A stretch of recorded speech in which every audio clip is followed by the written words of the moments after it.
నీ గుండెల్లో ఆశ చావనీయొద్దు. పరిస్థితులన్నీ చేయి దాటిపోయినట్టు నీకు కనబడని గాక. నీ చేయి దాటిపోయినాయి కానీ ఆయన చేయి దాటిపోలేదు కదా. ఆయన చేయి దాటిపోతాయా? పోవు కదా. అంతా అయిపోయింది అన్న దానిలోంచి ఏమీ కాలేదు, ఇదిగో ఇప్పుడే స్టార్ట్ అయిందని మొదలుపెట్టే దమ్మున్నోడు కదా.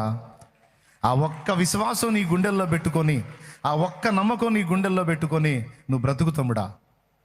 ఏనాటికైనా నా దేవుడు కదులుతాడు, నా దేవుడు నియమించిన సమయం ఇంకా రాలేదు, వచ్చేంత వరకు నేను బ్రతుకుతాను, ఓపికతో ఎదురు చూస్తాను. నా ప్రాణం ఆయనంతటా ఆయనే తీసుకున్న దాకా, నా ఊపిరి చివరి శ్వాస విడిచేంత వరకు నాకు నిరీక్షణ ఉంది. ఏ నాటికైనా నా దేవుని కార్యం బలంగా జరిగిద్ది. ఈ ఆశ మాత్రం నేను వదిలిపెట్టుకోను. చెల్లి, ఈ ఆలోచన పోనీయొద్దమ్మా. శత్రువు నీకు నిరీక్షణ లేకుండా చేస్తాడు, విశ్వాసాన్ని బలహీనపరుస్తాడు. నువ్వు దేవుని బిడ్డవై ఉన్నప్పటికీ నిన్ను వదులుతాడు అనుకోవద్దు.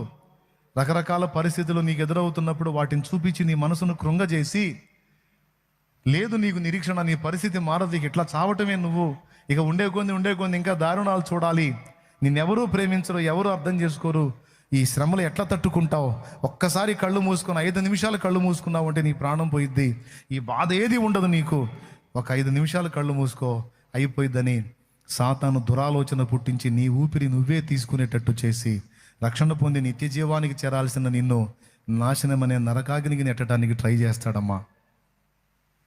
ఎంతమందికి వినపడింది?